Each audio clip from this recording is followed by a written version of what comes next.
Good morning आप सभी को। सजग क्लासेस हिंदी में पुनः एक बार आप सभी का स्वागत है। हम लोग आधुनिक काल की बात कर रहे थे और आधुनिक काल में ठीक, आधुनिक काल में हम लोग भारतेंदु युग देख रहे थे। भारतेंदु युग में कुछ कवियों को हम लोग देख चुके हैं। जैसे कि सबसे पहले हम लोग देखे थे भारतेंदु हरिश्चंद्र को। सबसे पहले भारतेंदु जी को ही देखे, अर्थात भारतेंदु हरिश्चंद्र। उसके बाद राधा कृष्ण दास को देखे, राधा कृष्ण दास। इसके बाद राधाचरण राधाचरण गोस्वामी को देख लिए। राधाचरण गोस्वामी के बाद लाला श्रीनिवास दास को देख लिए। लाला श्री निवास दास, इन चार को देख चुके हैं। आज सबसे पहले हम लोग बात करेंगे प्रताप नारायण मिश्र के बारे में। प्रताप नारायण मिश्र की काव्य और निबंध दोनों अति महत्वपूर्ण हैं। और इनके निबंध जो हैं, जैसे कि इन लोगों को पढ़ते जा रहे थे, तो इनके निबंध, ये निबंध में जब आएंगे हम लोग, जब निबंध साहित्य में प्रवेश करेंगे तो वहाँ पे इनके निबंध देखेंगे प्रताप नारायण मिश्र के। यहाँ सिर्फ काव्य रचनाओं को देख लेते हैं क्योंकि ये प्रमुख निबंधकार भी हैं, ठीक है। और प्रमुख निबंधकार के साथ साथ इनके जो निबंध हैं वो अति महत्वपूर्ण हैं। तो इनके निबंधों की चर्चा हम लोग निबंध साहित्य में करेंगे। यहाँ सिर्फ हम लोग इनके काव्य के बारे में और काव्य की विशेष तथ्य जो होंगे उसके बारे में हम लोग चर्चा करेंगे, ठीक है। तो चलते हैं हम लोग, देखते हैं सबसे पहले आज प्रताप नारायण मिश्र। आज के ये पहले कवि हैं प्रताप नारायण मिश्र।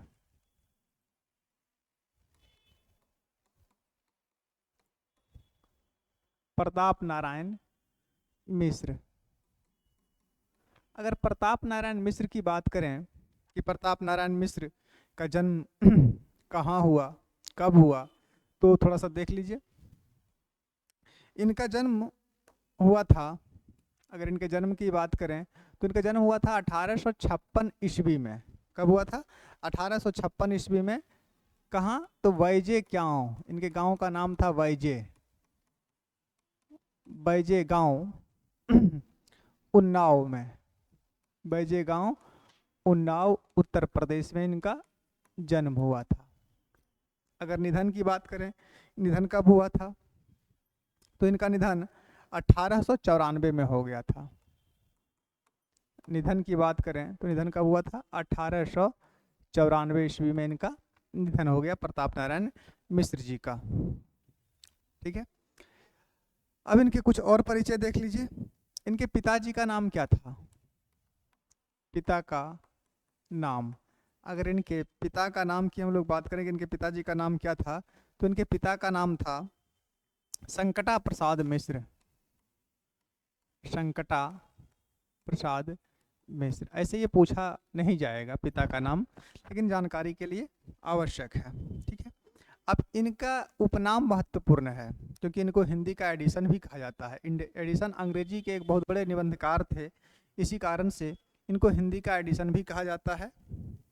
इनको द्वितीय भारतेंदु या प्रति भारतेंदु के नाम से भी इनको जाना जाता है, ठीक है।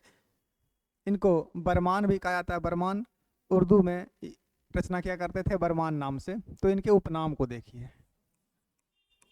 उपनाम, अगर प्रताप नारायण मिश्र के उपनाम को देखें तो इनका पहला उपनाम जो है वो है हिंदी का एडिशन। हिंदी का एडिशन, इनको हिंदी का एडिशन भी कहा जाता है। दूसरा उपनाम इनका देख लीजिए, इनको प्रति भारतेंदु भी कहा जाता है। प्रति भारतेंदु या द्वितीय भारतेंदु या द्वितीय भारतेंदु के नाम से भी इनको जाना जाता है। तीसरा उपनाम देखिए तो इनका एक उपनाम प्रेमदास भी है। प्रेमदास भी है। चौथा उपनाम की अगर बात करें भारतेंदु हरिश्चंद्र के सॉरी प्रताप नारायण मिश्र के चौथे उपनाम को क्या थे, तो इनका एक उपनाम अखड़ आहलेत भी था। अखड़ आहलेत, इनका एक उपनाम क्या था? अखड़ आहलेत था। अखड़ आहलेत।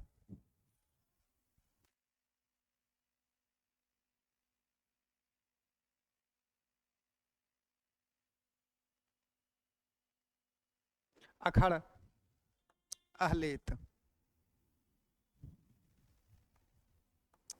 अल-हेत, इनका एक नाम अखड़ अहलेत भी है। ठीक है, एक उपनाम इनका और है, एक 5वां नंबर में लिख लीजिए, ये भी महत्वपूर्ण है। इनको बरहमान भी कहा जाता है। बरहमान, बरहमान ये उर्दू में रचना किया करते थे, उर्दू में रचना, ये बरहमान के नाम से उर्दू में रचना किया करते थे। ठीक है, आवाज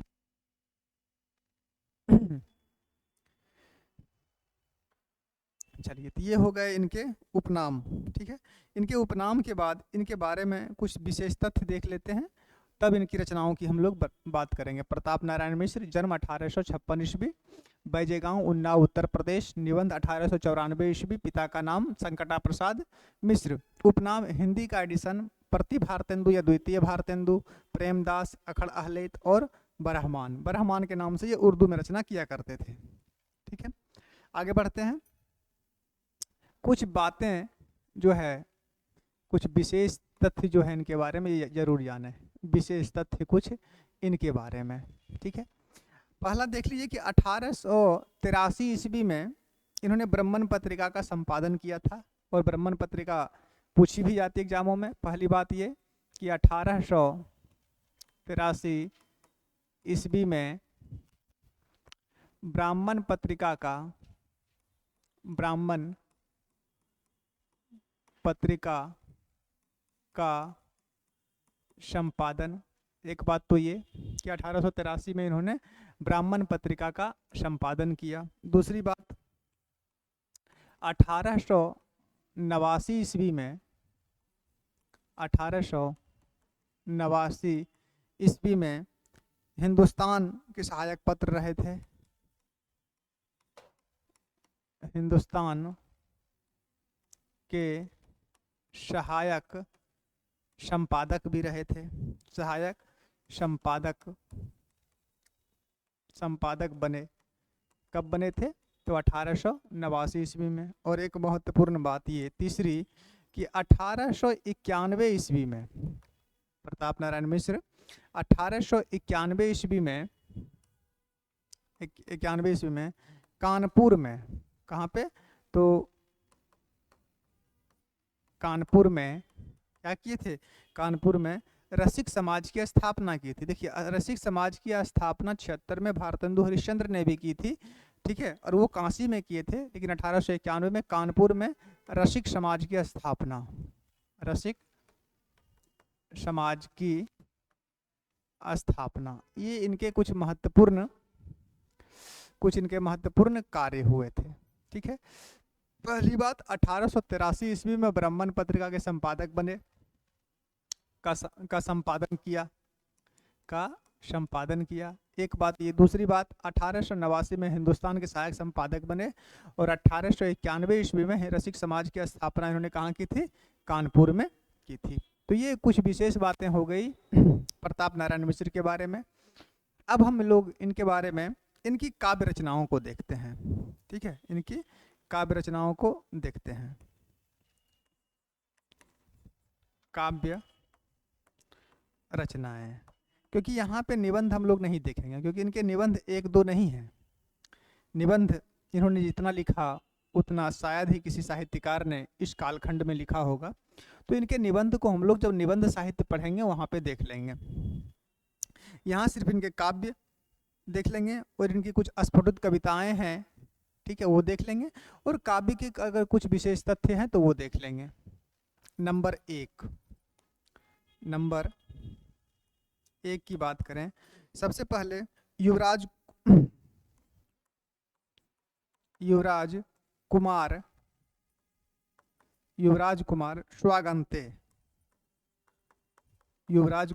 स्वागंते।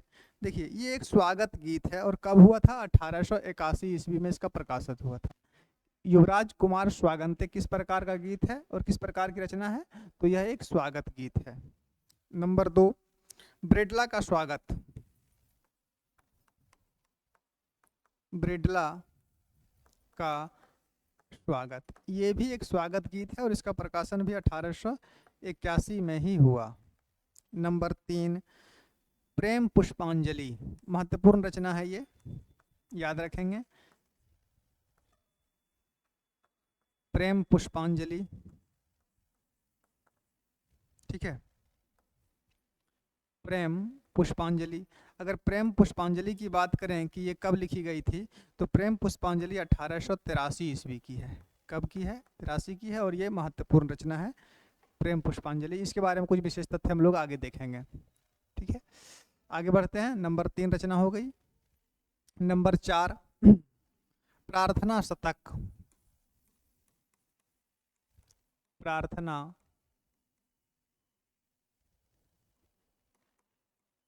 शतक। प्रार्थना शतक कब की है? प्रार्थना शतक 1884 ईस्वी की है। कब की है? 1884 ईस्वी। प्रार्थना शतक के बाद नंबर 5 पर आ जाइए। 5 की जो रचना है वो भी महत्वपूर्ण है, मन की लहर। मन की लहर, मन की लहर कब की है? मन की लहर 1885 ईस्वी की है, 1885 ईस्वी। नंबर 6 लोकोक्ति शतक, लोकोक्ति शतक। लोकोक्ति शतक कब की है? लोकोक्ति शतक 1885 की है, ये भी 1885 ईस्वी की है। लोकोक्ति शतक के बाद अगली रचना पर आइए, नंबर 7। 7 में लिखिए कानपुर महात्म्य। कानपुर महात्म्य, देखिए कानपुर महात्म्य नहीं होता, महात्म्य होता है, महात्म्य। कानपुर महात्म्य की बात करें तो ये कब की है? ये भी 1885 ईस्वी की ही है। कानपुर महात्म्य भी 1885 ईस्वी। इसके बाद आगे लिखिए शोकाश्रु बिंदु, नंबर 8। शोकाश्रु बिंदु, शोकाश्रु बिंदु की बात करें कि ये कब की है? शोकाश्रु बिंदु 1885 की है, ये भी 1885 की है। आसान रहेगा याद करने में आप लोग को। आगे लिखिए दंगल खंड, ये 1887 की है। दंगल खंड कब की है? ये 1887 ईस्वी की है। दंगल खंड के बाद नंबर 10 पर आ जाइए, और नंबर 10 पर लिखिए तृप्तयाम। तृप्यताम, तृप्यम ताम। तृप्यम ताम कब की है? तृप्यम ताम 1891 ईस्वी की है, 1891 ईस्वी। 10 हो गया। नंबर 11 फाल्गुन महात्म्य। फाल्गुन महात्म्य, फाल्गुन महात्म्य कब प्रकाशित हुई थी? फाल्गुन महात्म्य प्रकाशित हुई थी 1891 ईस्वी में, ये भी 1891 में। और एक रचना है इनकी नंबर 12 में, होली है। कौन सी है? होली है। और होली है कब प्रकाशित हुई थी? यह प्रकाशित हुई थी 1891 में। बस ये इनकी रचनाएं थी 12 काव्य में। और कुछ इनकी अपूर्ण रचनाएं भी हैं, और अपूर्ण रचनाएं इनकी 3 हैं। कौन कौन? अगर इनके रचनाओं की बात करें हमें लिखिए, तो 13 में जो रचना है वो है पहला श्रृंगार विलास। श्रृंगार विलास 14 में लिख लीजिए। 13 श्रृंगार विलास के बाद दीवाने ब्रह्मान, दीवाने ब्रह्मान। और एक नंबर 15 में लिखिए नूतन भक्तमाल। देखिए भक्तमाल, नव भक्तमाल कल पढ़ाए थे, आज है नूतन भक्तमाल, नूतन भक्तमाल। परंतु ये तीनों रचनाएं कैसी हैं? ये तीनों रचनाएं जो हैं ये अपूर्ण हैं। कैसी रचना है ये अपूर्ण रचना है। इतना थोड़ा इसके बारे में याद रखेंगे। ये सभी जो थे वो काव्य रचनाएं थी, अर्थात काव्य संग्रह थे, ठीक है, जिसकी संख्या कितनी बता दी आप लोग को? 12। और ये 3 जो हैं ये अपूर्ण काव्य रचनाएं हैं जो पूरा नहीं हो सकी। स्पष्ट है? अब इनके बाद कुछ इनकी अस्फुटित कविताएं देख लीजिए। ये काव्य संग्रह थी, और स्फुटित कविताएं कौन कौन सी हैं महत्वपूर्ण, वो आप आगे देखते हैं। लिखिए स्फुटित कविताएं।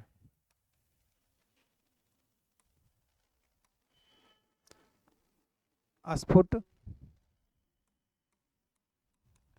कविताएं ये कौन कौन सी हैं और इनमें कौन कौन महत्वपूर्ण है, प्रकाशन वर्ष क्या है, वो थोड़ा सा देख लीजिए। पहला है बेगारी विलाप, नंबर 1। बेगारी विलाप, बेगारी विलाप कब की है? ये 1883 ईस्वी की है बेगारी विलाप। नंबर 2, अगर 2 नंबर की बात करें तो कसीदा है। एक रचना इनकी कौन सी है? कसीदा। कसीदा का प्रकाशन वर्ष क्या था? ये भी 1883 ईस्वी की थी, 1883 ईस्वी। बेगारी विलाप 18, बकरी विलाप नहीं है, बेगारी विलाप है। बेगारी विलाप 1883, कसीदा 1883। नंबर 4 भारत रोदन 1884। नंबर 3 भारत रोदन, भारत रोदन कब की है? 1884 ईस्वी। नंबर 4 भारत रोदन के बाद कलयुग का कहरा, कलयुग का कहरा, कलयुग नहीं है तो कलयुग था, ठीक है।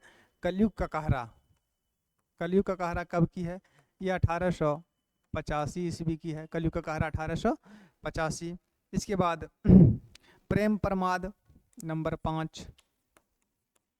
प्रेम प्रमाद, प्रमाद का मतलब होता है घमंड या गर्व। प्रेम प्रमाद कब की है? 1886 ईस्वी की है। प्रेम प्रमाद के बाद छठी रचना इनकी जो स्फुटित कविता में है वो है पशु प्रार्थना। पशु प्रार्थना, पशु प्रार्थना, पशु प्रार्थना कब की थी? ये 1887 ईस्वी की है, 1887 ईस्वी लिख लीजिए। किसी पुस्तक में 86 दिया हुआ है लेकिन इसका मूल प्रकाशन वर्ष जो है वो 1887 है, ठीक है। इसके बाद नंबर 7, 7वें नंबर पर लिखिए ये ककराष्टक। ककराष्टक, ककराष्टक कब की है? ककराष्टक ये भी 1888 ईस्वी में इसका प्रकाशन हुआ था, 1888 ईस्वी में। कुछ रचना और देख लीजिए। नंबर 8 में एक रचना थी इनका महापर्व। महापर्व, महापर्व कब प्रकाशित हुई थी? ये भी 1888 में हुई थी, 1888 ईस्वी। काफी है। ने एक रचना और लिखी, नया संबत भी इनका था। नया संबत, नया संबत कब की है? ये 1890 ईस्वी की है। तो ये हो गए इनके स्फुटित कविताएं। बेगारी विलाप 1883, कसीदा 1883, भारत रोदन 1884, कलयुग का कहरा 1885, प्रेम प्रमाद 1886, पशु प्रार्थना 1887, ककराष्टक 1888, महापर्व 1888 और नया संबत 1890। तो ये इनके हो गए कुछ स्फुटित कविताएं। तो इनकी जो काव्य से संबंधित रचनाएं थी, अर्थात जो काव्य संग्रह थी और जो कविताएं थी स्फुट कविताएं, वो लिख दिया। स्फुटित कविताओं का मतलब होता है जिसकी पंक्तियां एक दूसरे से भिन्न हो और बिखरी हुई हो, एक जगह ना मिले, बल्कि अन्य रचनाओं में कुछ पंक्तियां हो, उन रचनाओं में कुछ पंक्तियां हो, अलग अलग रचनाएं जो होती हैं, ठीक है, जो एकत्रित ना हो के अलग अलग हो, वो स्फुटित कविताएं कहलाती है। तो ये इनके बारे में हो गया। एक बार देख लीजिए फिर से। आज हम लोग सबसे पहले किनको पढ़ रहे हैं? आज हम सबसे पहले पढ़ रहे हैं प्रताप नारायण मिश्र को। ये 4 हो चुके थे। प्रताप नारायण मिश्र जी को देख रहे हैं। इनसे पहले हम लोग पिछले क्लास में ये 4 देख चुके थे। भारतेंदु जी, राधा कृष्ण दास, राधाचरण गोस्वामी, लाला श्रीनिवास दास, और आज प्रताप नारायण मिश्र को देख रहे हैं। और ये क्लास भारतेंदु योग की 5वीं क्लास है। और आज सबसे पहले हम लोग प्रताप नारायण मिश्र को देख रहे हैं। तो प्रताप नारायण का जन्म, पिता, निधन, उपनाम, विशेष तथ्य, काव्य रचनाएं कौन कौन सी हैं, काव्य रचनाओं के बाद इनकी स्फुटित कविताएं जो थी वो देख लिए। अब इनकी कुछ महत्वपूर्ण काव्य रचनाएं हैं उनके बारे में देख लेते हैं कि जैसे कुछ महत्वपूर्ण प्रेम पुष्पावली है, लोकोक्ति शतक है, ये सब कुछ महत्वपूर्ण कविताएं हैं। तो उन कविताओं में क्या है इसके बारे में भी थोड़ा 2 लाइन हम लोग देख लेते हैं। चलिए देखिए, काव्य रचनाओं के संबंध में, काव्य रचनाओं के संबंध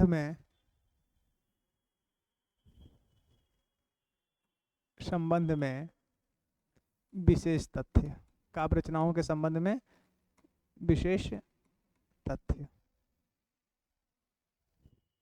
ठीक है, तो ये भी देख लीजिए।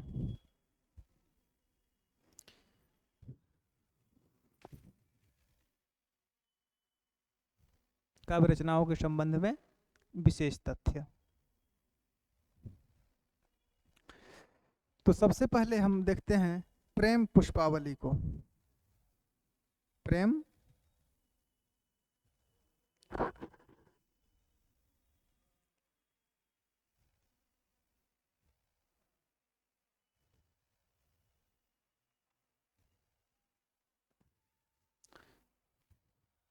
सॉरी, एक सेकंड।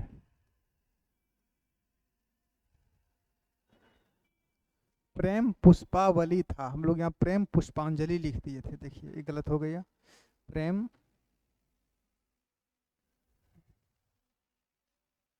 पुष्पावली, बस इतना ही सुधार लीजिए। ये कौन सा था? प्रेम पुष्पावली, ये रचना थी 1883 की, प्रेम पुष्पावली। इसको सबसे पहले देखते हैं, महत्वपूर्ण रचना है ये। इसके बाद लोकोक्ति शतक को देखेंगे, ये भी महत्वपूर्ण है। मन की लहर भी महत्वपूर्ण है। तो काव्य रचनाओं के संबंध में विशेष तथ्य, तो सबसे पहले लिखिए प्रेम पुष्पावली के बारे में। प्रेम पुष्पावली, अगर प्रेम पुष्पावली की बात करें तो ये कब प्रकाशित हुई थी?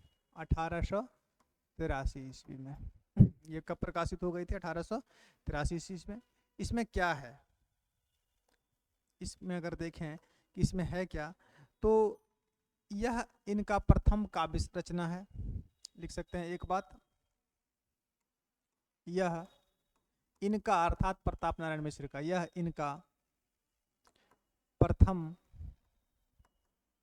काव्य रचना है, यह इनका प्रथम काव्य रचना है। एक बात तो ये हो गई। दूसरी बात, इसमें देश प्रेम से संबंधित मात्र 50 दोहे हैं,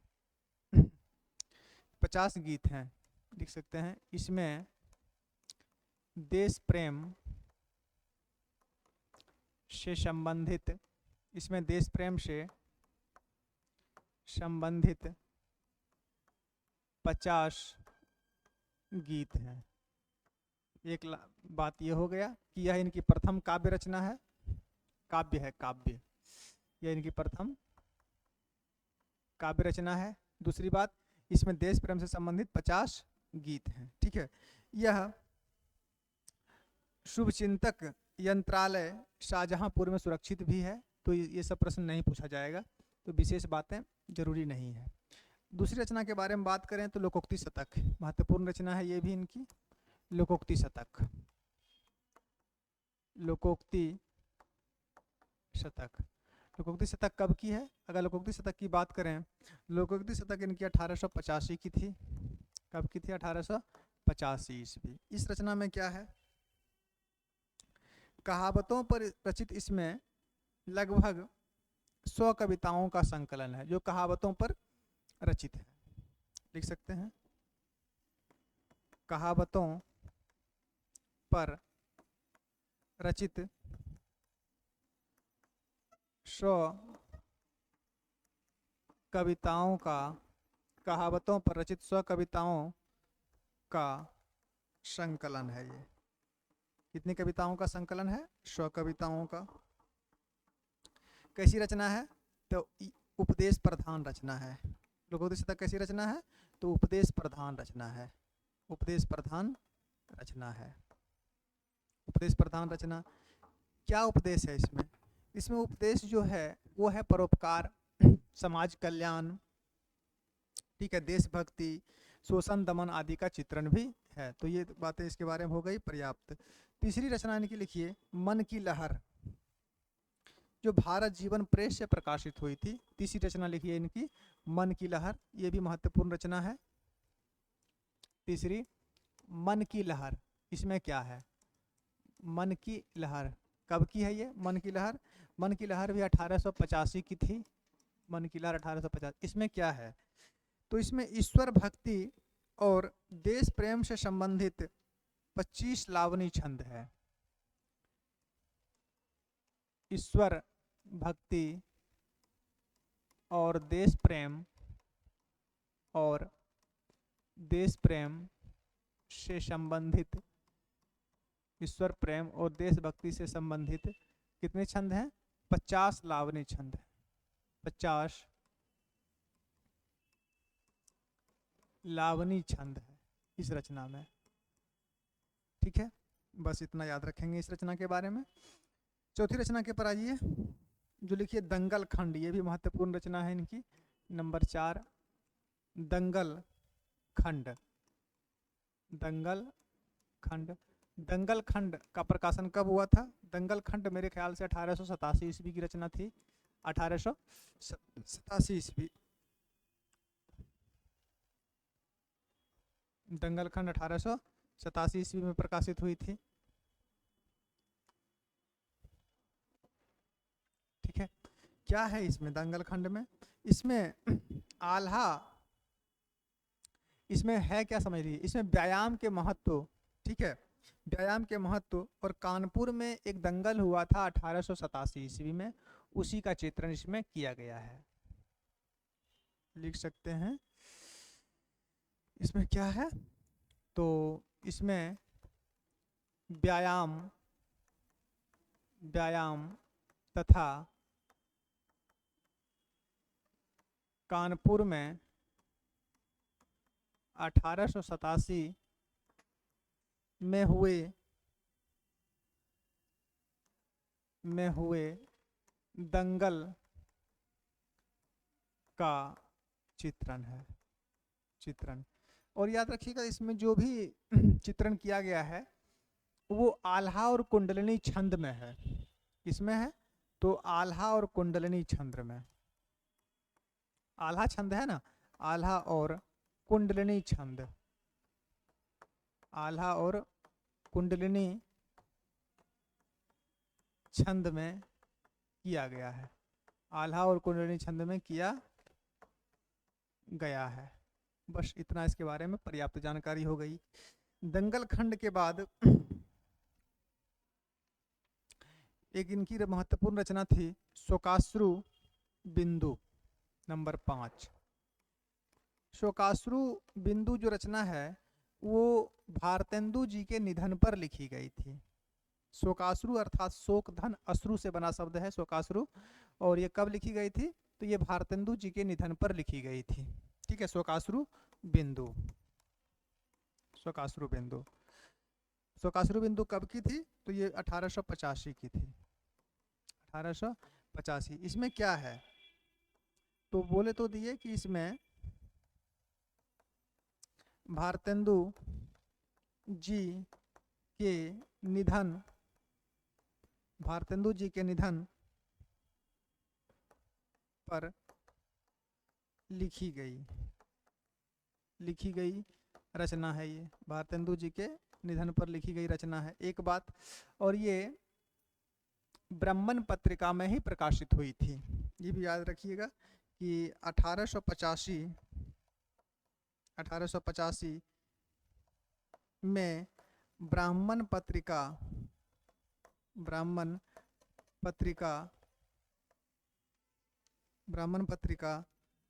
में प्रकाशित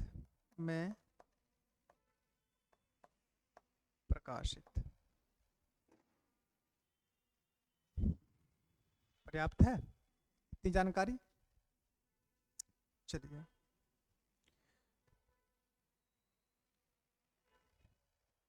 कुछ रचना और लिख लीजिए। एक इनका लिखिए तृप्यताम नंबर 6। काव्य रचनाओं के बारे में विशेष तथ्य जो देख रहे थे, इसमें लगभग हम कितने देख लिए हैं? 5 देख लिए हैं।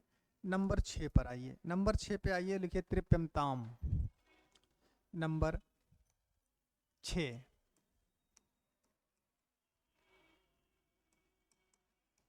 तृप्यताम कब की थी? तृप्यताम ये 1891 ईस्वी की थी। 1891 ईस्वी में। इसमें क्या है? ठीक है, इसमें देश की तत्कालीन दशा के प्रति क्षोभ का वर्णन है। देश की तत्कालीन देश की तत्कालीन दशा के प्रति क्षोभ का भाव, बस, और नहीं। और अगर लिखिएगा तो इसमें कुल छंद जो थे वो 90 थे, बस। कुल छंद इस पुस्तक में कितना है त्रिप्यमताम में? कुल छंद 90। त्रिप्यमताम हो गया। एक रचना इनकी लिख लीजिए, होली है, महत्वपूर्ण जो भी है पढ़ लीजिए। होली है, क्योंकि सभी के बारे में देखना अनिवार्य नहीं है वरना सब पूछे जाएंगे। तो होली है जो रचना है वो कब प्रकाशित हुई थी? होली है, होली है का प्रकाशन वर्ष 1891 ईस्वी था। कब है? 1891 ईस्वी होली है। इसमें क्या है इस रचना में? इस रचना में होली से संबंधित 8 कविताएं तथा एक निबंध है। इसमें होली से संबंधित 8 कविताएं तथा एक निबंध है। होली से संबंधित 8 कविताएं तथा एक निबंध है इसमें।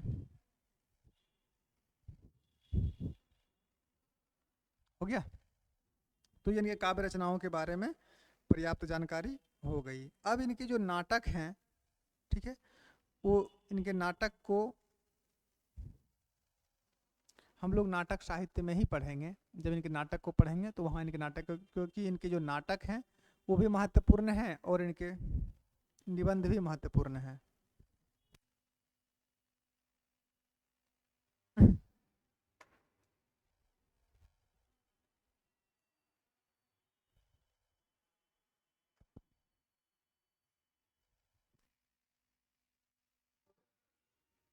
नहीं, आवाज़ चेक करने बोले थे। ठीक है, आवाज़ ना।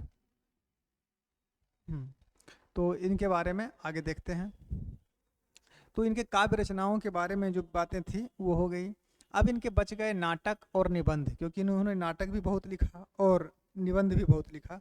तो ये इनके बारे में जानकारी पर्याप्त थी।